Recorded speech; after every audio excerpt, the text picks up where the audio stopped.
Vineeth Sreenivasan, Shaan Rahman, Jomon T John ഈ കൂട്ടുകെട്ട് വീണ്ടും ഒന്നിക്കുന്ന സിനിമയാണ് തിര. അല്ല, തിരയല്ല, കരം. ദൈവത്തിന്റെ കരം. ഒരു കഥയിൽ ഒരു സിനിമ ചെയ്ത് കഴിഞ്ഞു, പിന്നെയും അത് വീണ്ടും അറ്റംപ്റ്റ് ചെയ്യേണ്ട കാര്യം എന്താണെന്ന് എനിക്ക് ഇതുവരെ മനസ്സിലായിട്ടില്ല.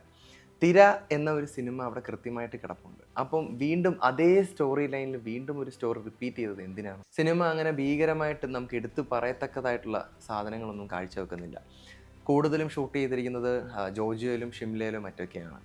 അപ്പം അവിടുത്തെ ഒരു സിനിക് ബ്യൂട്ടി ഉണ്ട്, അത് നമുക്ക് ഭയങ്കരമായിട്ട് വ്യക്തമാവും.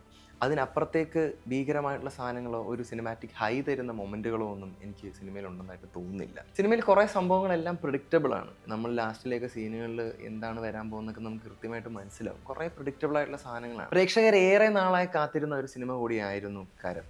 കാരണം വിനീത് ശ്രീനിവാസൻ്റെ ഫിലിമോഗ്രഫിയിൽ ഒരു ഓഫ് ബീറ്റ് പടം എന്നുള്ള രീതിയിലൊക്കെ ആയിരുന്നു കരത്തിനെ എല്ലാവരും നോക്കിക്കണ്ടിരുന്നത്.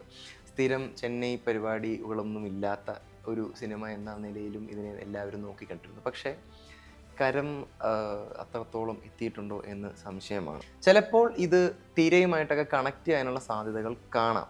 അതിനെപ്പറ്റിയുള്ള പോസ്റ്റ് ക്രെഡിറ്റ് സീനുകളോ അങ്ങനെയൊന്നുമില്ല. പക്ഷേ ചിലപ്പോൾ തിരയുമായിട്ടൊക്കെ കണക്ട് ചെയ്ത് വേറൊരു യൂണിവേഴ്സൊക്കെ ക്രിയേറ്റ് ചെയ്യാനുള്ള ഒരു ശ്രമം ആയിരിക്കാം ചിലപ്പം അതേ പ്ലോട്ടിലുള്ള വേറൊരു സ്റ്റോറി. അല്ലാതെ ഇതെങ്ങനെയാണ് കണക്ട് ചെയ്യാൻ പറ്റുന്നത് എന്നുള്ളത് എനിക്കറിയില്ല.